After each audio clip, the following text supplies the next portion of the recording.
I'm David Lombardo, and this is WCNY's The Capitol Press Room, and we're joined remotely by New York State Inspector General Lucy Lang, whose office recently released their annual report on workers' compensation fraud in New York, an issue that resulted in more than 1,500 complaints to their office, 22 arrests, and nearly $2 million in fraudulent activity identified across the system. Welcome back to the show, Inspector General.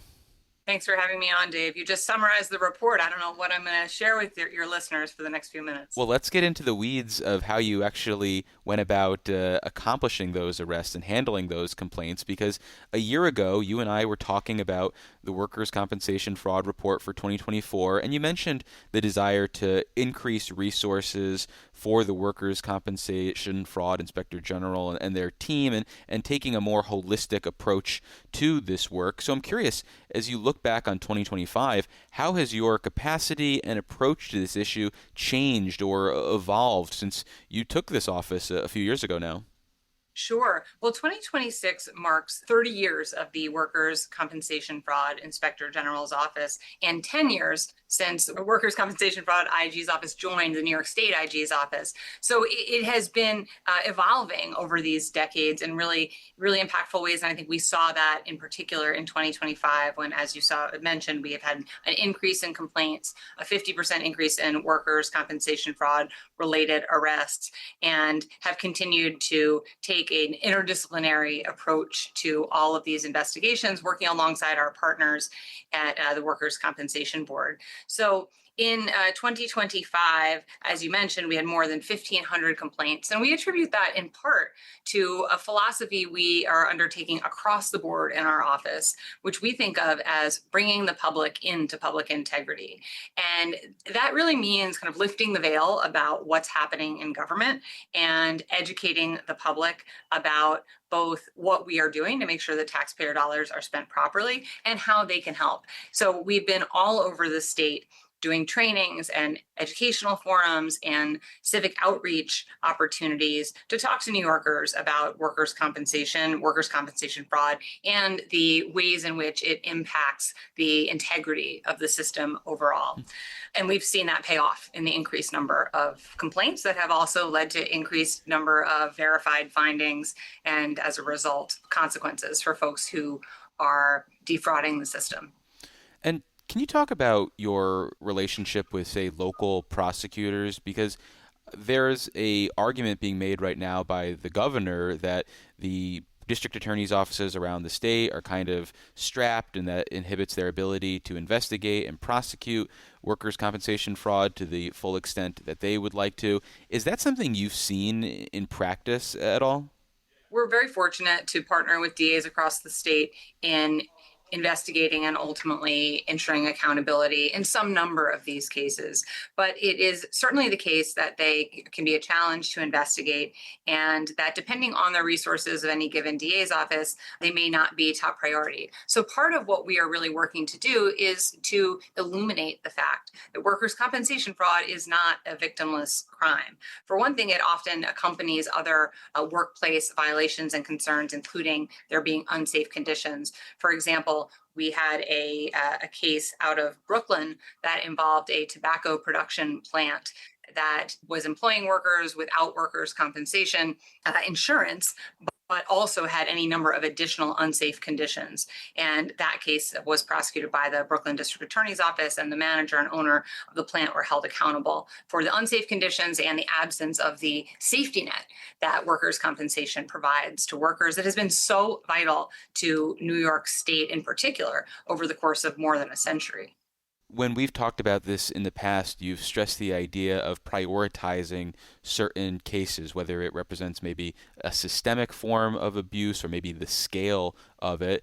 Was that something that prompted any major investigations in 2025? Were there any recurring problems or thematic things that continue to pop up and that you continue to try to focus on?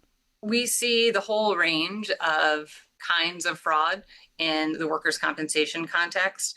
I think of a case that came out of Suffolk County in which a woman was defrauding the system by signing her deceased husband's workers' compensation checks and ultimately receiving nearly $110,000 in workers' compensation benefits following her husband's death, to which she was not entitled. So, we see it in these sort of one-off cases, and then we see it sometimes more at scale, as I was describing, in the workplace context. And what about the operations of the state's workers' compensation board and the way they handle complaints and claims? Because you guys are responsible for policing agencies and how they go about doing their business. Did you find anything particularly problematic with their operations or anything that they could improve upon? We're fortunate to work closely with the Workers' Compensation Board, and I was pleased to have the chance to present our annual report to them earlier this week in Schenectady. They regularly bring us complaints or flag for us cases where there may be concerns that require us to take a deeper look into what may be happening. They do their own analyses looking for indicia of potential fraud, and it has been a very productive relationship. But do you feel like they have a good handle then on, say, the scope and nature of workers' compensation fraud? Because there have been some state lawmakers who have pushed for the idea of a assessment commission or some other sort of panel to take a look particularly at this fraud as it pertains to the construction industry. But far be it for me to second guess the infinite wisdom of lawmakers across the state. I think that it will always be difficult to measure exactly how much fraud is happening in any given system.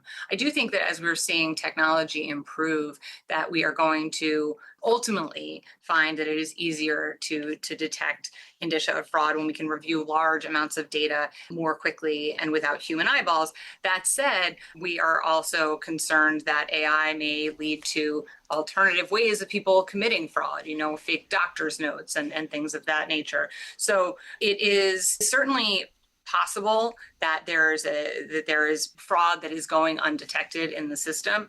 At scale, we don't have reason to believe that it is so far beyond what is currently being detected that it warrants the creation of additional bureaucratic levels.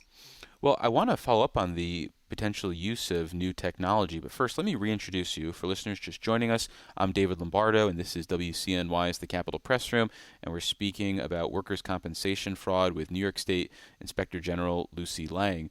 So, are you currently, or do you envision in the near future, using some sort of artificial intelligence for, say, analysis of all of the claims and data that's out there to help you maybe suss out trends or some sort of nefarious activity that might not necessarily be flagged by human analysis?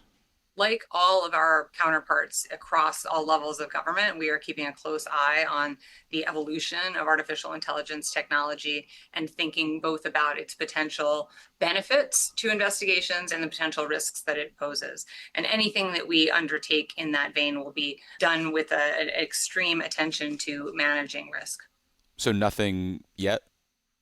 Nothing yet, other than a lot of smart people, a lot of Excel spreadsheets, and all kinds of scrutiny being applied to the numbers as they come in.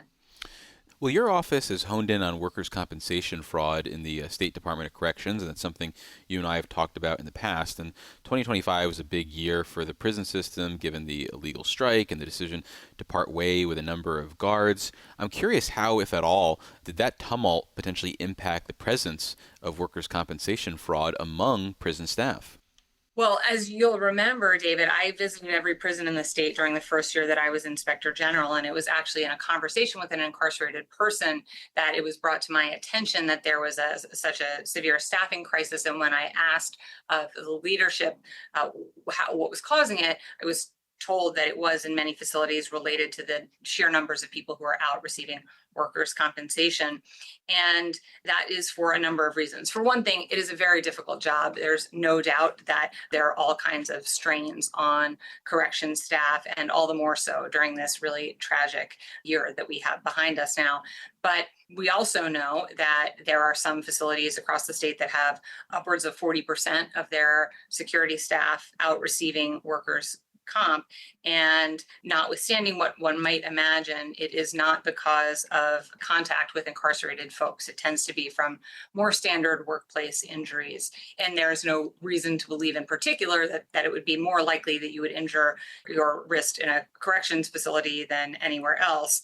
So there seems to be something concerning about this trend. And you'll recall we spoke after we issued our report in 2023 that examined some of these very concerning numbers that do distinguish that department from other agencies.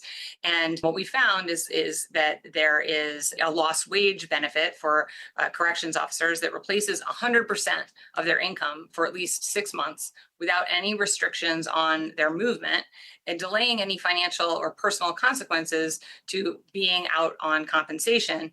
Whereas standard workers' compensation imposes an immediate partial pay structure, which is usually about 66% or less, that encourages an earlier return to work. There is also supplemental insurance many correctional staff avail themselves of, in which they can receive an additional payment while they're out of work. And so as a result, we do see many folks who go out of the prison system and receive comp stay for the full 6 months. Whereas if they were employed by another entity, they would be more incentivized to return back to work because they would be out but on 66% pay. And the other challenge is that those cases can be very difficult to investigate because there is no requirement, for example, that corrections officers who are out receiving comp stay home while they heal. And so it's not as though you can go and say, oh, their car's not in the driveway, they must be violating they must be out working, et cetera. It's very difficult to check in and conduct those investigations. So we did have, of the 22 workers' compensation related arrests that came out of our investigations last year, 6 of them were corrections officers. And that alone is very concerning, coupled with what we know to be the case about the way the contract is written. Well, I think I know the answer to this question, but maybe I'll be surprised. Will you be doing any sort of lobbying or advocacy in the remainder of the legislative session to get state policymakers to take some sort of action on this dynamic that you just highlighted, whether it is something legislatively or to tell the Department of Corrections to engage on this issue in a meaningful way when it comes to negotiating contracts?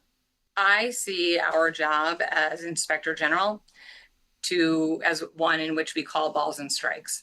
And that is what we have done in all of the reports we've been out since I have been Inspector General. And it's from a longstanding tradition of doing just that in this office, in the 100 and some odd other IG's offices across the country at the state and local level, and of course amongst the 74 federal inspectors general.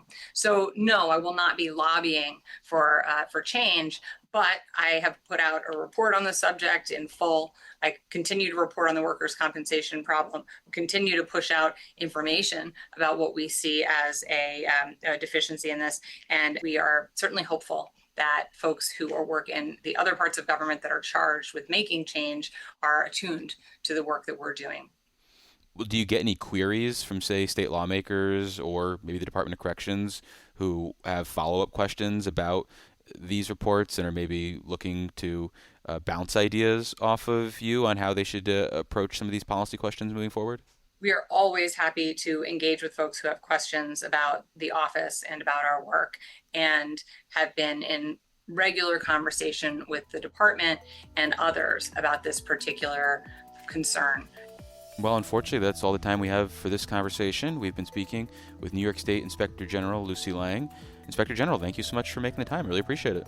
Thanks for having me, David. And I remind New Yorkers who suspect fraud or corruption in New York State government, including in the workers' compensation and welfare systems, to contact us at 1-800-DO-RIGHT and to follow us on social media at New York State IG. Thanks so much for having me on.